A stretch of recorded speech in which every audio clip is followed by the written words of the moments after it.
What is up, guys? So we are doing a tier list of the best villain scenarios in Marvel Champions.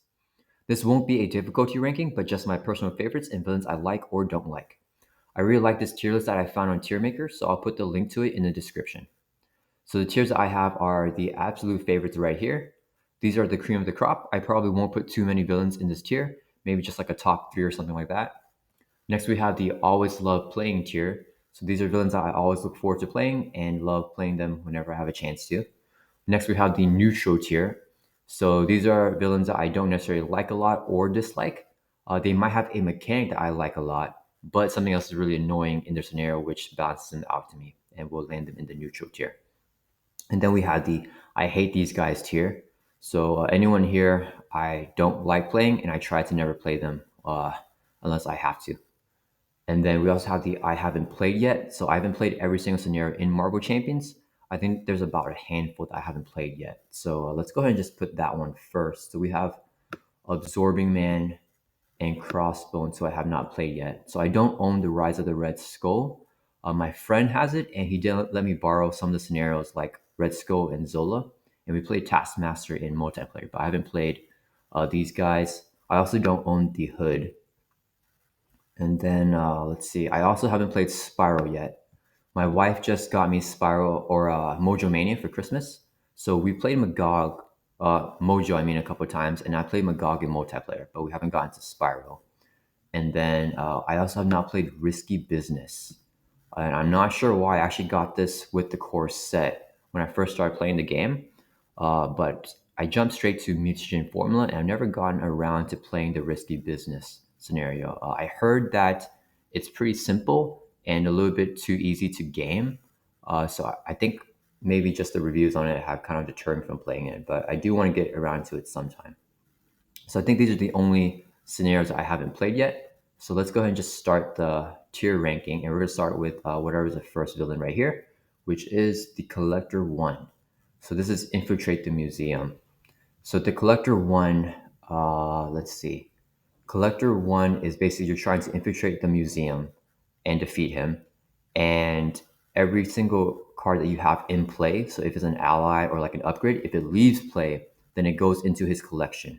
He'll also often grab the top card of your deck and put it into the collection. So that's the theme of it. I do like that theme. This scenario has a pretty bad rap from Galaxy's Most Wanted, but I don't necessarily hate it or anything like that. I will put this in the neutral tier. I don't think it's that bad or that annoying. I think it can be fun in multiplayer. In solo, I think you have to kind of rush this guy down, but he doesn't have anything super duper annoying. He's fairly tough, and you kind of have to plan around him or build a deck made specifically for him. So I think he has a pretty unique mechanic, and he's not terrible. So he goes in neutral tier here. Next, we have Drang. So Drang is the first scenario in Galaxy's Most Wanted. I think it's the Brotherhood of Badoon, and you have the Milano to generate a resource when the game starts. He has his Badoon ship where it gives you indirect damage. Yeah, he's not. He's a fairly straightforward scenario. I think I used to like him a lot when I first started playing him, but he's definitely dropped down for me the more that I played him. I think I'm gonna put him in neutral as well, and I'm gonna put him behind the Collector. And the reason why there's no real reason for me to ever want to play Drang. The Collector will at least have like times where I want to play him, I guess. But for Drang, I think a lot of people say that he's a good deck tester. I think that he's a little bit too easy to deck test for because you get that Milan to generate a resource. So that'll kind of skew whatever hand or starting hand that you want to deck test with. So I don't think I'd rather deck test with someone else. So I don't think I'll ever have a situation where I want to pull him out. But if he comes on the table, I don't mind playing him at all. He doesn't have anything super annoying or anything like that. Okay, so next we have Ebony Maw. I think this is the first scenario in Mad Titan Shadow. This guy I do not like. He's going to be the first I hate these guys tier. So Ebony Maw has a lot of spells, and I believe that all of his spells surge. So that's the thing. It's a cool mechanic because he's putting all these spells in your area, and every single time he activates, you remove a spell counter. So then the spells kind of have like a countdown based on the amount of activations that he has before that spell goes off. And The thing that kind of sucks with him, I think that he's a lot more difficult in multiplayer because he has a lot more spells in the area, and every single spell surges, I believe. So if you're really, really unlucky, he could technically get like 5, 6, 7 cards a turn if they're all like spells stacked up. That's never happened to me, but that's something that I fear whenever I'm playing him. And when he does get all those spells, he does get really, really annoying. Yeah, so he goes. I definitely don't ever look forward to playing him, and I would never like suggest that we play him like in our group or anything like that. So he's the first I hate these guys tier. Next, we have the Collector 2. So this is Escape the Museum. This one I love. So this one is going to go in the always love playing here. This is also in Galaxy's Most Wanted. So Escape the Museum is a really fun and unique scenario. Basically, the main schemes start off with a lot of threat on it. And then you want to threat down the main schemes. When you clear off all of the remaining threat, then you advance to the next main scheme stage. And there are 3 stages, and it really feels like you are in the museum. And then when you throw it all down, you're escaping, getting to another part, finding the Milano ship. When you get it, you can use that resource generator in stage 2, and then you just have more, I don't know, more cool mechanics that you can do. And it's really, really fun. He has infinite health, right? So you can't defeat him. After you flip him down, he becomes, or he goes over to his wounded state. So when he's wounded, you can remove some more threat from the main scheme because now he's going to be a little bit slower in catching you. It's just a really fun mechanic. He's super duper fun to play. I think he had a really bad rap when he first came out, probably because there wasn't a lot of villains out. They gave you 2 collector bosses in one box, and it's just like he was just associated with Ronan the Accuser, which a lot of people don't like. So I think that at the time he had a pretty bad rap, but looking back on him now and with the current card pool, I think he's a really, really fun scenario to play in multiplayer and in solo. Okay, so next we have Hela. Hela also goes in that adventure type of theme that the Collector 2 does. So Hela, you are advancing through the depths of hell, and there are really strong minions that are protecting uh, like hell, right? And you're going down, you have to defeat these really strong minions and then find your way to save Odin, and only then can you defeat Hela. She's a very thematic scenario. I don't like her that much. I think I'm gonna I'll put her in neutral. I'll put her, try how to get her in front of the collector. Yeah, so we're gonna put her first in neutral here. So the reason why I don't have her in the always love playing, I played her for a multiplayer with my wife and a friend, and we had a terrible time because they were playing characters that needed to be readied and use their basic actions a lot. And Hela had them exhausted like almost the entire game. She has these nasty modular sets. I think it has like the Enchantress and like snow stuff. So basically, it's always exhausting your characters, and she has nasty alter ego attachments where you have to flip down to alter ego, or she can't attack or do something, or can't ready.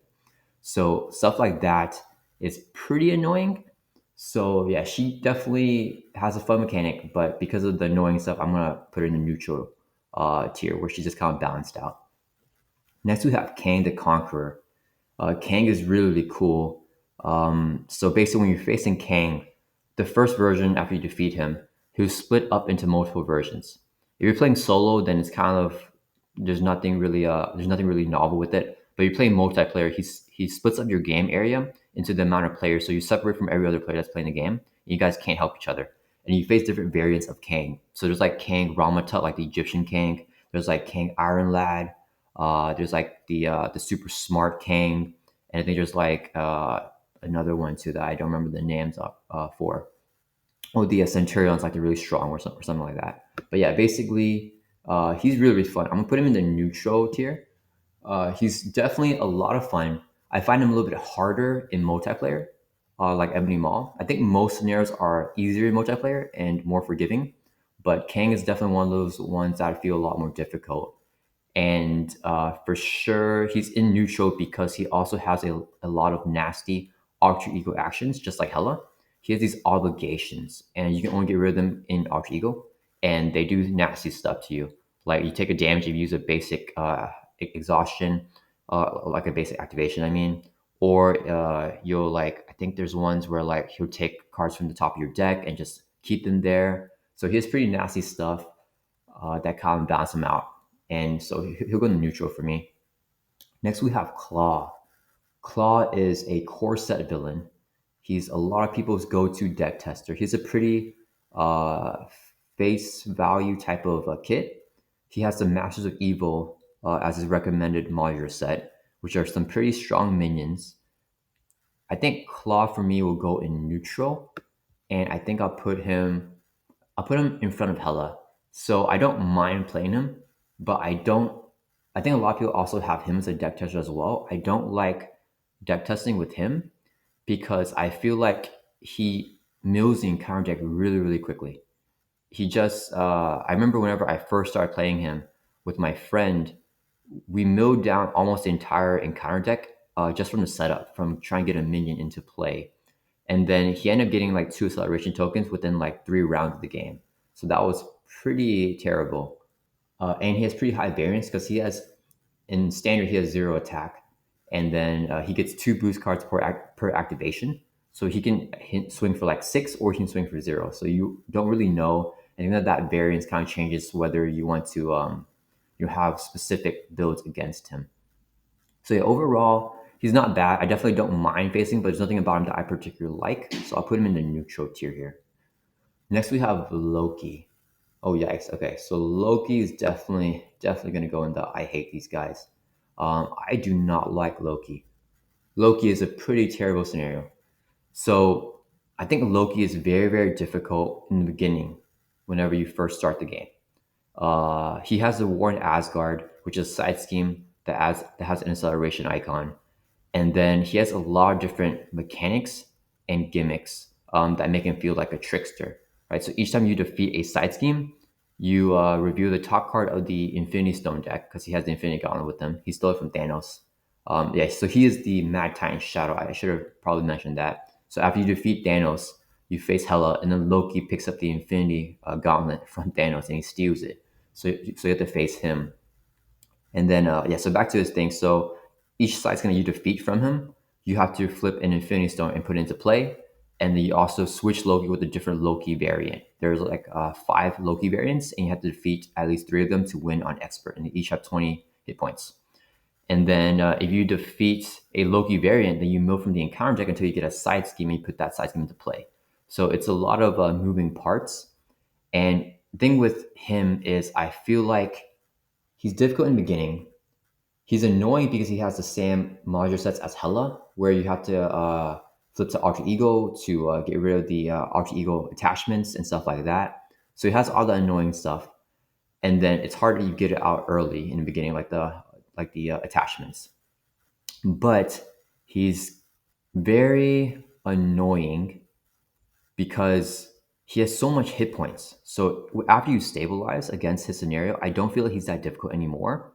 But he still has 60 hit points that I have to like grind down. And I feel like that it's a little bit anticlimactic. I never have like a really satisfying win on him. It's just like, okay, I stabilize, I have control of the board, and I'm just gonna slowly whittle him down. And it just feels like a chore. In addition to that, I think that he has a lot of different moving parts. And I know that a lot of people online also have that same feeling where he's Loki, so he has 5 different variants. Some of them have Stalwart. One of them has Retaliate. I think this one cannot take damage if there's a side scheme in play. So just a lot of annoying stuff that kind of like stop your progress. But in addition to that, he also has the Infinity Gauntlet and flips Infinity Stones. So just a lot to keep track of and manage as well. So I think he's, yeah, definitely very annoying and not very worth it when you defeat him just because it's not as satisfying. So he goes into I hate these guys tier. Next we have Magneto. Okay, so Magneto, I love Magneto. He's gonna go pretty high up. I think he's either gonna be an absolute favorite. No, I think I'm gonna put him in the always love playing. So when I first faced Magneto, I loved him a lot. He was definitely like one of my favorite villains, if not the favorite. But the more that I played him, I've gotten a little bit annoyed at him.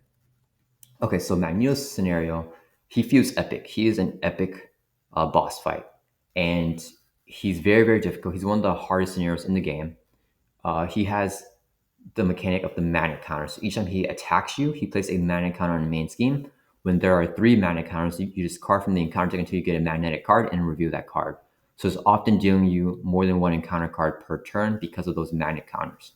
And he has a lot of magnet cards where like he'll chunk a Sentinel minion at you, stuff where you're wrapped in metal, just very like thematic stuff. So it's very, very fun. He's very, very rewarding. Uh, and I love playing him. He's always a blast. He's very fair as well. The only reason why he's not in my absolute favorites is because he's gotten a lot more annoying to me as I played him more, especially in multiplayer. So I think Magneto is also one of those scenarios that are a lot more difficult in multiplayer because he activates more, so he gives you more mana counters. I like how he doesn't add mana counters whenever he's scheming, so you can flip down and try to plan around that and let him scheme so you don't get mana counters. And it's cool to strategize and try to do different things when you're facing him. But overall, I think I've gotten pretty annoyed at his stuff. Not enough to, not enjoy playing him, but he's just not my absolute favorite anymore. He has stuff where like Seized is like my most hated card probably in the entire game, even more than like Ronan's cards, where you get the top 6 cards of your deck, you put it underneath the side scheme. It has an acceleration icon. After you defeat Seized, then you get the cards discarded, but then I think Magneto activates against you. And then he'll probably get a magnet counter because he's probably attacking you. It's just this whole thing. So he has very annoying cards like that. And I think if you get them a lot, he can be very annoying. That being said, he's still one of my favorite villains. I think he's very fun, very epic, and he's always worth the challenge. Yeah, so I do like him a lot. Next, we have Magog here. Magog, I don't hate and I don't like. So I think he's gonna go. I think I'm gonna put him. I think I'd rather face Magog more than Hela. Magog is a fresh type of scenario. He's a very different change of pace. So when you're facing him, you're in an arena. And basically, there's an audience and a crowd, right? And they're cheering for you or they're cheering for Magog. Basically, every single time you defeat him, he gets knocked down and then you gain ratings counters because the audience is cheering for you. If Magog does damage to any friendly character, then he'll get ratings counters because the crowd is cheering for him. So this scenario is very, very fun because of that. The only thing that I don't like about it is that you can't remove ratings counters. So you're kind of on a time crunch, right? Like, because he's slowly going to be adding ratings counters no matter what. Because you can't block out all this damage every single turn. And then after you get set up and everything, he'll already have a lot of ratings counters. So you can't remove any. It's fun because there are like these minions that he has, like the Challenger, where if you defeat it, then you get more ratings counters, right? So he's a fun scenario, but I just don't like being on that time crunch of like feeling like, okay, I have to like start gunning him down. I like to just kind of relax and get my board set up when I'm playing. So he's definitely not going to be in a always love playing, but I don't mind him at all either. Next we have Toad. So this guy is Mansion Attack. That's in Mutant Genesis. I'm going to put Toad in the neutral and probably at the end of the neutral tier. So Mansion Attack is with the Brotherhood of Mutants. So that's with Toad, Pyro, Avalanche, Blob, right? It's a lot of different villains, and they all have different mechanics and different effects, which is pretty cool and pretty fun and very unique. The thing that the reason why I don't have them to always love playing is the main scheme has different effects that are constant. So I think like the cafeteria, you have to remember that every single character has retaliate one. There's another one where every character has steady. There's another one where every character or every ally and minion comes into play with toughness. So I think that's it's a lot of things to keep track of and then they'll change too if they advance a main scheme. So for some part of the game, you have to remember that every character has retaliate. Then you got to remember that they no longer have retaliate, and now everyone has steady. So to me, I always make mistakes when I'm playing this, so it's just really hard for me to track. I don't think it's a bad scenario, and I think it's quite fun, but because it's difficult for me personally to track, I don't have it as one of my favorites, and I just feel like it's a lot of stuff to manage on the board. And I think like after you defeat one version of or when you defeat one of the villains, and you put another one in play, you have to do yourself an encounter card with the environment, and I just always forget to do myself that encounter card too. So yeah, he's pretty hard to keep track of everything, but I don't think it's a bad scenario at all. Just definitely not one of my favorites. Okay, so next we have Master Mode. This is also Mutant Genesis. Master Mode, I don't mind. He's gonna go. I think I'd rather face Master Mode than the Collector. Yeah, so he goes right here. I think Master Mode can be pretty swingy depending on how many minions that you get from him. So if you get a lot of minions, he can be really, really difficult. I do like his theme, right? So Master Mode is always trying to give you more minions. And whenever he schemes, instead of scheming, he actually moves from the encounter deck until you get a minion and you put it into play. And all of his minions are Sentinel minions. So I think it's very thematic. He's always trying to get more Sentinels to try to kill you. And yeah, I just feel like if you're doing him on solo and you don't get a lot of minions in the first 2 turns, he's super duper easy and very easy to rush. But at the same time, if you do get a buttload of minions, then he could be a lot more difficult. So I don't like that he's super swingy and the variance is so high when you're playing him. But he's a pretty thematic scenario. There's nothing that I hate about him, but there's nothing that I really love either. Okay, next we have Mojo from Mojo Mania. Mojo has been a blast. I haven't played Mojo that often, but yeah, I do love playing him a lot. Mojo is a very fun scenario. So I don't like scenarios. Okay, so with Mojo, he has different shows. So he has like the Western module set, a horror module set, sci-fi, fantasy, and they're all very thematic. And it feels like, he flipped, his television thing and made you into that, show environment. So he's always a blast to play. He puts threat on your character. If you flip, then all that threat goes on the main scheme, but the main scheme has a very high threat threshold. Yeah, I think he's a very fun scenario. I don't like being on a time crunch. So with his wheel, when you're facing Mojo, I think in solo, if you deck out 2 times, then you lose the game. So you are kind of on a time crunch to try to defeat him. But the way they build the scenario, despite having that time crunch that I don't like, they made the scenario so well designed that the pacing feels great. Like it feels like even though I have to rush him, that's kind of like the pacing that I need to go at anyways. It kind of caters you to do that pacing and it just feels intuitive and right, I guess. So I love scenarios that feel intuitive and don't have a lot of different moving parts. And Mojo is definitely that, even though he does have a lot of moving parts, but it just everything feels right with him. So he's a very fun scenario that I love playing, especially in multiplayer as well. Okay, so next we have a Green Goblin, Mutagen formula. So Norman Osborn, he's gonna go. He's gonna go in the neutral tier. I think I definitely like him more than Klaw, so I'm just gonna put him right here. So Mutagen Formula used to be one of my absolute favorites as well. I used to love the scenario a lot, and he'll be my go-to for whenever I'm introducing new people to play Marvel Champions, because he's a very straightforward scenario where he's just kind of attacking you and you just have to defeat him to win. But then he has the mechanic where on stage 2, when he's reviewed, he deals you 2 face-down counter cards. Stage 3, you get 3 face-down counter cards. So he makes it very difficult in the beginning whenever you first like flip him, or in extra mode when you first start the game off.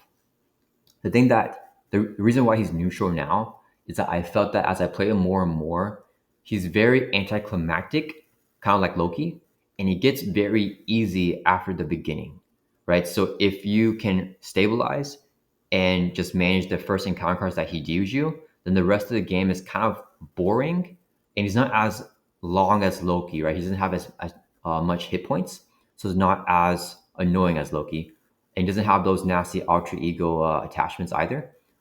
But it's still a little bit anticlimactic. I don't feel like, oh, this is an awesome win or anything. It's just like, okay, we finally grinded him down.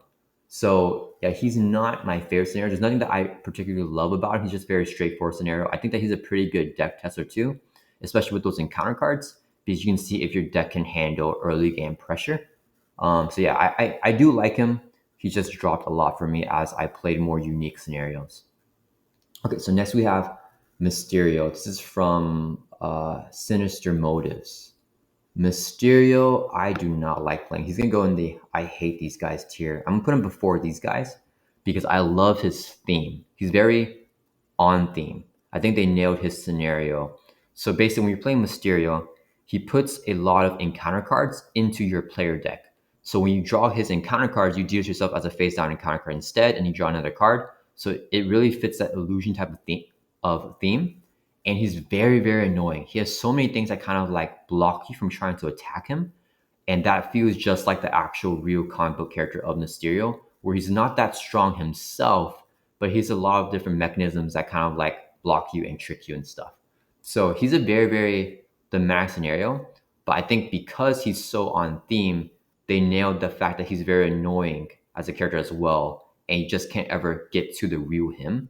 So I think that's why I don't like playing him, because I don't like having cards in my encounter deck, or I don't like having encounter cards in my player deck, I mean. And I don't like that he's so annoying that I just can't like, hit him.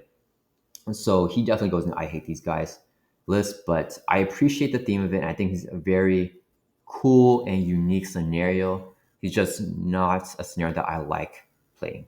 Okay, so next we have Nebula. Oh man, okay. Nebula is going to go easily in the I hate these guys. And actually, she goes after Loki.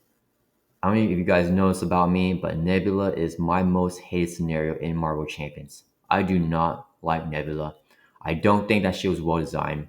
She's a fourth scenario from Galaxy's Most Wanted. And with her, so she has these technique attachments in her encounter deck. And then with her card effect, the first technique attachment every single phase gains Surge. I don't think she's that bad in standard mode. Because in standard, every single time you activate, you can get rid of all of her technique attachments at once. But in expert mode, on stage 2 and stage 3, you cannot get rid of tech attachments faster than she can get them. So because of that, you have to rush her down and just gun her down as fast as possible. And you really feel that she can go crazy at any turn if she gets those surges. So she's super duper swingy. She can be super duper easy. I think I have gameplay being her in like, 8 minutes, right? She can be super easy, but at the same time, she can be so difficult if she gets like 5 technique attachments on expert, because then that's pretty much game over. Because I think like one of them give her retaliate, one of them give her like reduce all damage she takes by 1. One of them has that she can't take more than 5 damage from a single instance, right? It's just all these things combined make her extremely painful to fight, and you can never get rid of all the technique attachments on solo, on expert, because she doesn't activate enough times for you to remove one at a time per activation. So I think that, yeah, she is like the worst expert villain ever. And I don't like that variance, because even if you do defeat her, when she gets, more than one technique attachment, it doesn't feel as satisfying, because you know that you could have just defeated her if you got a little bit lucky in the first 2 rounds by rushing her. So she's not as satisfying as any of the hard scenarios like Magneto, where he feels rewarding even though it's a tough journey to defeat him. So yeah, I do not like Nebula at all. She is the worst villain in the game for me. Okay, so next we have the Red Skull, and this is the capstone villain of the Rise of the Red Skull. He is gonna go in neutral for me. I think I have him. I think I'd rather face him more than Green Goblin. Yeah. He's a pretty challenging scenario. He gets +1 attack for each side scheme in play. And then he has a side scheme deck where he'll always reveal a side scheme at the beginning of the villain phase. So that's a very fun and nice mechanic. I like it because every time you defeat a side scheme, you can get a cool effect. So it's a good way to balance him out and have fun stuff for the player to do whenever you defeat a side scheme.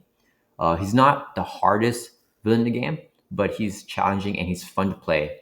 Yeah, there's nothing that I particularly like love a lot about him, but there's nothing that I hate either. So I think I put him in neutral. I do like Kang more, with Kang's theme of splitting up the player area and having different variants of him. Okay, so next we have Rhino. So this is the first villain of the core box. Rhino's gonna go in neutral for me. I I think I'd rather play more than Drang, to be honest. But I do like the Collector one more as well because it's more unique. So Rhino is your typical straightforward brawler villain. He does not have any boost effects in his entire deck. So he's very, very simple. He's just trying to hit you hard. And yeah, he's a very easy scenario to go into and learn the game. But he's not the best for learning the game because he doesn't have boost effects. So you have to get used to boost effects from a different villain like Klaw or someone else, which is why he's kind of low on my neutral list. And His main scheme only has a threshold of 7, which can be pretty tough in solo. In multiplayer, I think that he's a lot more of what he's intended to be. I still wish that he had boost effects so we could introduce that. But yeah, I mean, he's not my favorite villain. I don't usually pull him out, but I think I'd rather, like, I don't mind facing him, and I'd rather face him than a lot of other scenarios, I guess, like the ones that are behind him. So he's not bad at all. I just wish he had more stuff to make him an easier entry villain to Marvel Champions. Okay, next we have Ronan the Accuser. Okay, so this one's going to be super controversial, but Ronan is going to go all the way up to the always love playing, and I think I like him more than Magneto. So Ronan is the most epic fight in Marvel Champions, in my opinion. He has the Kree command ship, and he deals you 2 face down con cards every single turn, minimum, because of the hazard icon that's permanent. You're in space fighting him, right? You're on the Milano. He's trying to chase you down. He's trying to steal the Power Stone from you. It's that constant tug for the Power Stone, right? If you do 3 more damage to him, you take it back. He does 3 more to you, he takes it back.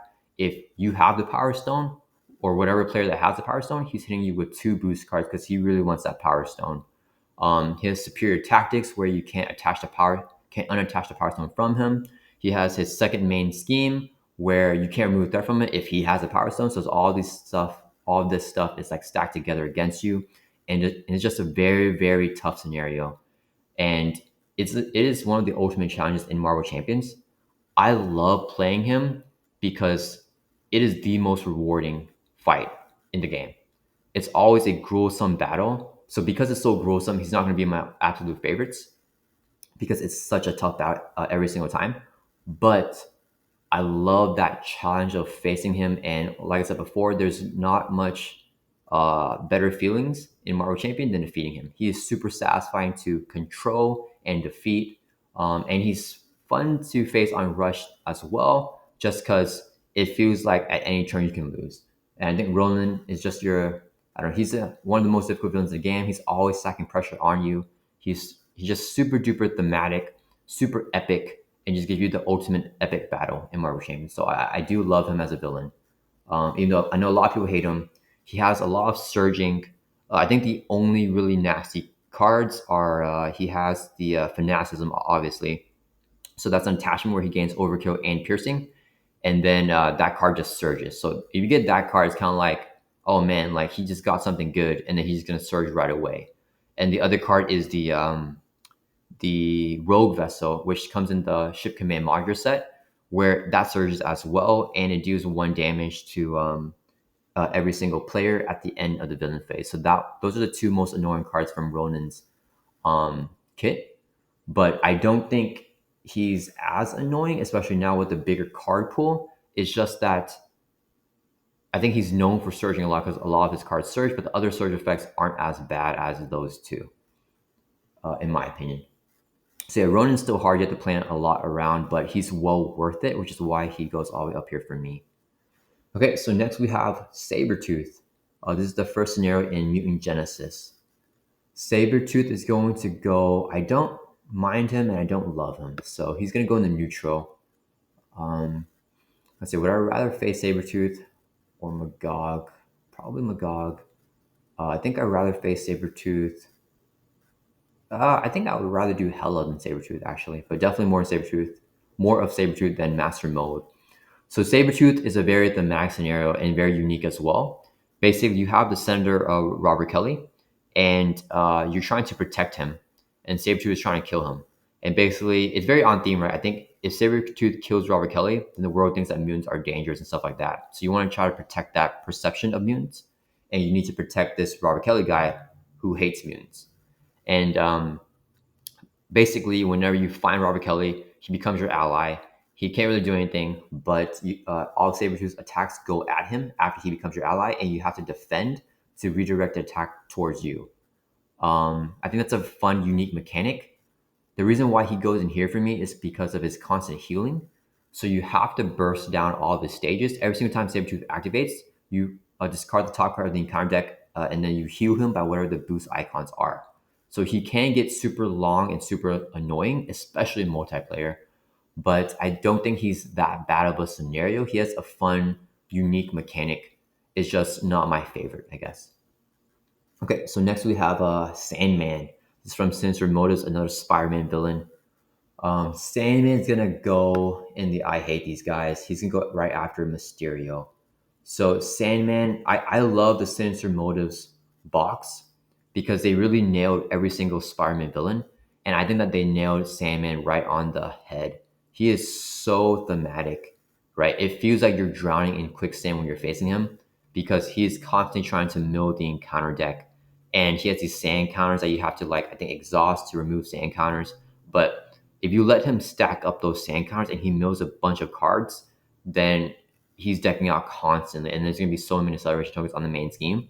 So I like his thematics, but because of that milling of the encounter deck, you feel like you kind of have to rush him down a little bit. So I don't like being put on a timer, and I don't like when the encounter deck mills. So similar to Mysterio, like I really like and appreciate what they did with the scenario, and I like the mechanics of it, but it's just the actual practicality. I don't enjoy playing it.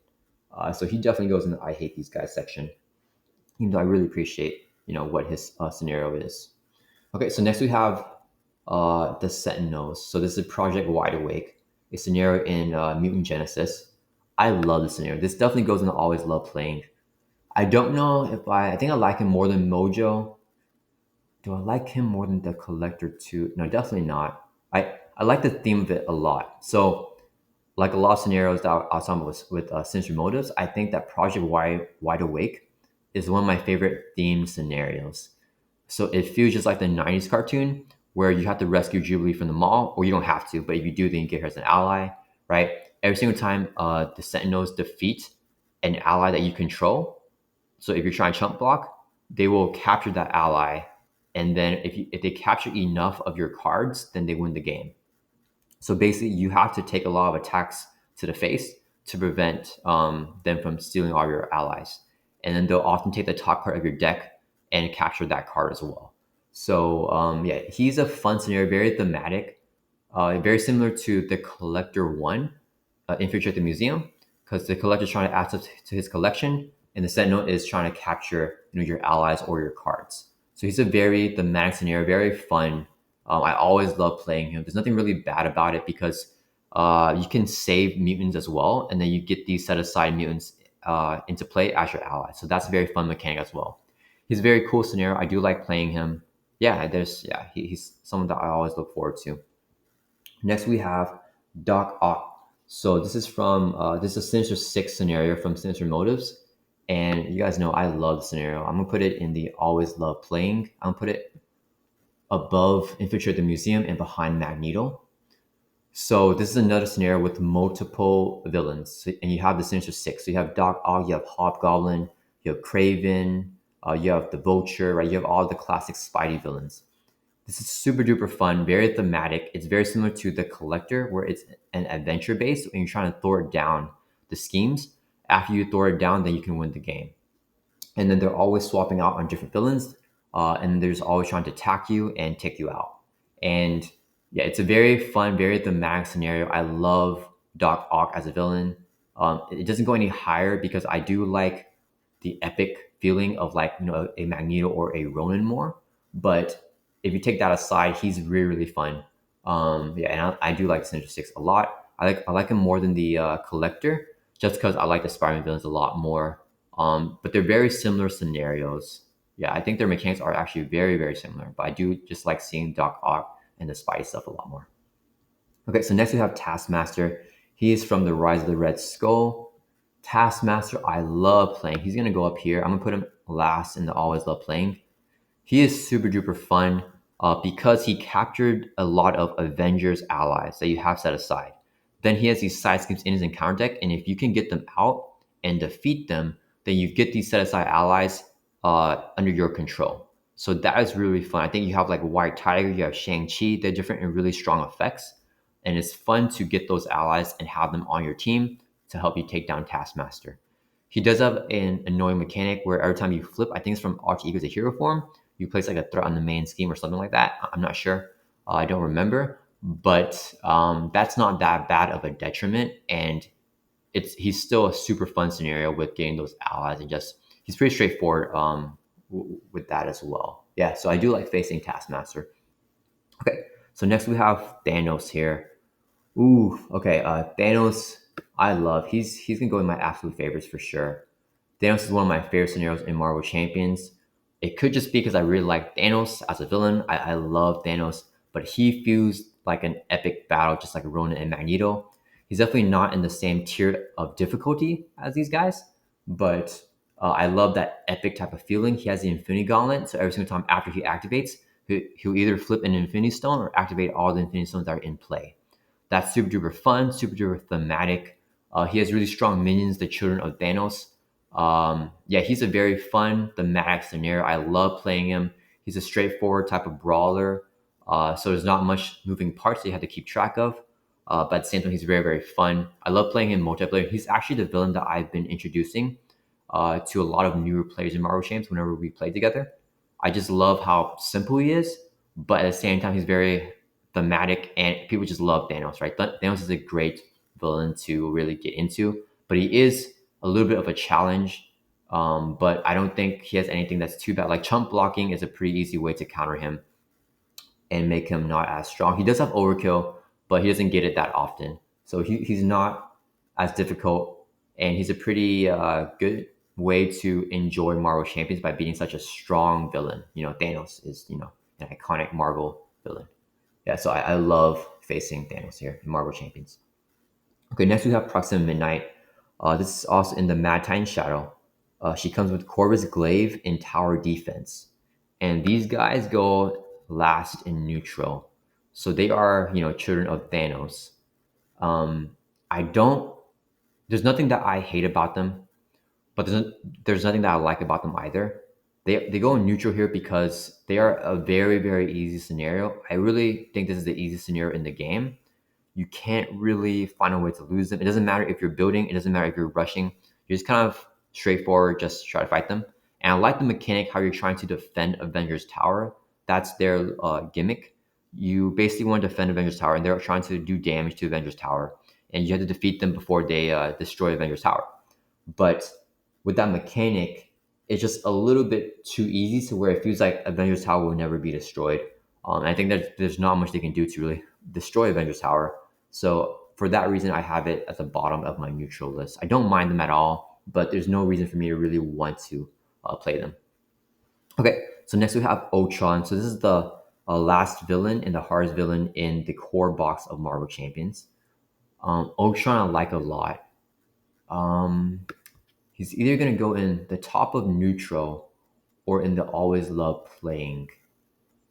I think I do like playing him. I'm putting him behind Taskmaster. I do always, yeah, I have a pretty good feeling about Ultron. I do like playing him whenever I can. Yeah, he's a fun scenario. The only reason why I was doubting him a little bit is because of his drone minions. So basically, Ultron constantly flips the top card of your deck and makes him into a drone minion against you. And he has ways to get a lot of drone minions. Every single time he activates in stage 2, you get a drone minion. Not activates, every single time he attacks you, I mean. And then in stage 3, he can't take any damage if there's any drone minions in play. So he's a fairly difficult scenario. And if you don't have a way to handle minions, he can be very, very difficult. But at the same time, he's very thematic, very fun. I think the reason why he goes at the bottom of the always love playing is because I sometimes am pretty annoyed at the drone minions, but he's always a fun challenge in a very difficult scenario. So I do like him a lot here. Next we have Venom Goblin. So Venom Goblin is the capstone villain of the Sinister Motives expansion, and it's basically Norman Osborn, Green Goblin, but he stole the symbiote suit, or he took the symbiote suit, I mean, from Venom. So he's not a real Marvel villain, but he is a villain in Marvel Champions. And this guy, I love. This is definitely my favorite villain in the game. He's gonna go here in the absolute favorites here above Thanos. This is an epic battle. Um, he has the same mechanic as Green Goblin, where he'll do you face down encounter cards for stage 2 and stage 3. And then he has 3 different main schemes: lower Manhattan, middle Manhattan, and upper Manhattan. and he's constantly gliding across the three main schemes and trying to convert them into symbiotic environments, which is really terrifying. If he converts two of the main schemes into environments, symbiote environments, I mean, then he'll win the game. If he defeats you, he wins the game. So you had to defeat him before that, and you have to prevent him from making everyone turn to a symbiote. So he is super thematic, super duper fun, super epic. The reason that I like him the most compared to Ronan and Magneto is that his schemes have very high threat thresholds. So especially early game, you have a lot of room to flip down and take advantage of ultra evil actions. So he puts you a lot of pressure on you, but you do have more opportunity to flip down and do other stuff. I think the biggest pressure from him is going to be dealing those phase 9 counter cards to you. But if you get lucky and get like minions like his enraged symbiote or like just not really nasty stuff, then he won't be that bad. And the advanced glider is obviously his worst card. If he gets the advanced glider, he activates twice every single time he would activate, but it's only limited once per round per player. But yeah, that could be really nasty. If you have enough stuff to cancel, cards from the encounter deck, or if you have attack events with 3 or more costs, you can also discard the advanced glider as a hero action. So it's not the worst mechanic. It's definitely not as bad as Fanaticism from Ronin. I love playing him, and if you guys have been watching my recent videos, he's actually been my go-to as a deck tester for just a really strong deck, right? Like I know if I can take a hero and a deck through Venom Goblin, then I know that this deck is decent. So I love playing Venom Goblin. He's always fun. He's not as gruesome as Ronin, but he's always a challenge. Yeah, he's definitely one of the strongest villains in Marvel Champions as well. I always put him with Ronin and Magneto. Like these are the three that are like really big dogs. Yeah. So Venom Goblin, I love him. He's very fun. He's a very cool mechanic, very unique scenario, and everything is pretty intuitive. Like there's not anything that I usually forget when I'm playing him, I think. So yeah, he's very very fun. Next, we have Venom, the OG Eddie Brock Venom here. He is the third villain in Sinister Motives. He will definitely go in neutral, but definitely my favorite neutral villain, I think.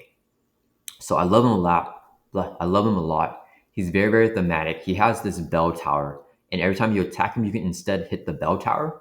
And if you get it ringing, Venom is like going crazed, and every damage that you hit him, you do 1 extra damage. So it's very thematic, very fun.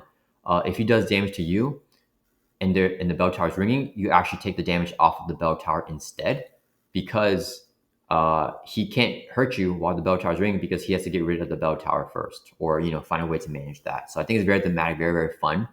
He used to be one of my absolute favorites. The reason why he's dropped so much is the more I played him, the more that I've realized that I keep on making player mistakes when I'm playing him. So he has so many things to keep track of. He keeps on dealing you face down boost cards per player. When he activates on you, he'll flip all those boost cards at once. And every single time he takes damage, I think he gives you a boost card. He has like attachments and other cards that give him other boost cards. So it's just too much to keep track of, and I always make mistakes. And that's the reason why I don't like playing him as much, because of those mistakes. But if I had a way to track them and not make the mistakes, I would definitely love him a lot. So he used to be one of my favorites, but because of the mistakes I keep making whenever I face him, he goes in neutral here. Next, we have the Wrecker. So this is in the Wrecking Crew scenario. The scenario is pretty lighthearted and fun. I think I'll have him. I think I'd rather face him more than. He's definitely neutral for me. I think I'll put him above Master Mode. No, let's put him after Master Mode.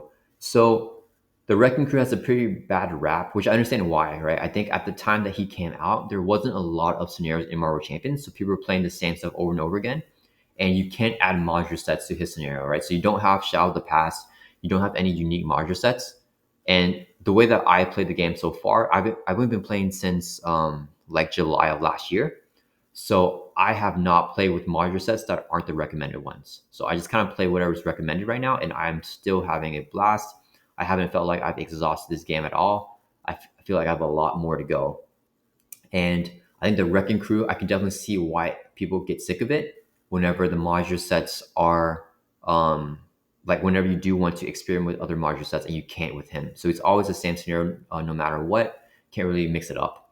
That being said, it is quite fun to play. I like how there's four different villains and that you have to like defeat all of them. The reason why he's a neutral for me, there's nothing that I particularly love about him, and I think it is pretty straightforward and pretty easy. Yeah, but I do like it a lot. It's just not one of my like go-tos, I guess. Okay, so next we have Zola. He's the fourth villain in the Rise of the Red Skull. Zola has Retaliate 1 on all of his stages. So he's always going to Retaliate, and he has very strong minions in his encounter deck. Basically, he's always trying to manufacture these minions on you. Zola's going to go in the neutral for me. I don't mind him. I think I like him more than Sabertooth. So he's pretty straightforward in a way as well. He's just kind of a brawler type of match. And then he's just always trying to, he has these test counters, right? If he gets three, then he mills from the encounter deck until you get a minion and you put it into play. So he's always just trying to give you minions similar to Master Mode. But he's a little bit more fun because I feel like he has less variance. So he's a very difficult scenario and he's always going to be difficult. Yeah, he's a fun, straightforward scenario. There's nothing that I love about him, but there's nothing that I don't like either. So I'm gonna put him here above Sabertooth. Okay, so next we have what's this, Grey Crow? So this is from I think this one's from Morlock Siege, and this one is from On the Run. So these last five are all from Next Evolution. So Morlock Siege is the one where after you get knock counters on the main scheme, you advance the main scheme stage and you get Morlock allies. And you have these allies to help you do little stuff, and they might gain toughness as well. This is not a bad scenario at all. I do have fun playing. I think it's very fun and unique. There's 7 different villains, and you have to defeat 3 of them to win the game. Morlock Siege, I'm gonna put him before Master Mode. I think, yeah, I'm putting him before Master Mode. It's definitely not bad. It's a nice, easy scenario. It might be a little bit too easy. I think that's the reason why I don't like him that much. But it's not a bad scenario at all. I don't mind it. Yeah, nothing really sticks out. It's just a lot of different villains, and then you can randomize. You can get Chimera, or you can get Arclight, you can get Grey Crow. So yeah, it's not a bad scenario at all. Nothing that I mind. Next we have On the Run. I kind of group On the Run and Morlock Siege together, probably because they both use the same villains. But On the Run, you only face one of them, and then you randomly face one, and that one villain gets stronger as you advance in the scenario. This one to me is not as fun as Morlock Siege because you don't get those Morlock allies. I'll probably just put it right after Morlock Siege. There's nothing really unique about the scenario either. Yeah, I don't love it or dislike it. Yeah, so you just have those 7 villains. Yeah, okay. Next we have Juggernaut. Juggernaut I always love playing. So I'm gonna put him over here. I think I'm gonna put him behind the Sinister Six because I do like the scenario a lot, but I'm putting him above the Collector just because I like Juggernaut as a villain a lot more than the Collector as a villain. He is very, very fun, and he introduces a fun mechanic with his helmet as well. So if his helmet's on him, I don't know if you guys know about like the mutants and stuff like that, but you can't, his helmet blocks out psionic stuff. So Professor X can't like brainwash him when he has his helmet on. And he also, because of that, he has Stalwart, so he can't be suddenly confused in the mechanics of the game. And he has Overkill because he's just super aggressive. Then you have to get rid of his helmet and expose him. Then if his helmet is exposed, then he loses Star and he loses Overkill and he takes extra damage from cards with a printed mental resource. That is a really, really fun thematic mechanic that I love a lot. He's very challenging because of that Overkill, so you can't really chump block, or you do chump block, then you take a lot of damage. He has these momentum counters because he's just kind of like a brawler. His main scheme, he cannot defeat you by scheming out, but every single time it hits that threat threshold, then you remove all the threat and he attacks you even if you're in Archer Eagle. And he'll usually be swinging for a lot because whenever the main scheme flips, then he also gets his helmet back on. So yeah, he's a very, very fun scenario. I love playing him. He's very challenging as well. Yeah, there's not much bad to say about Juggernaut. Yeah, he's a very fun scenario. Okay, so next we have Mr. Sinister. This is the fourth scenario from Next Evolution. I love this guy a lot. I'm going to put him in number 3 in my always love playing.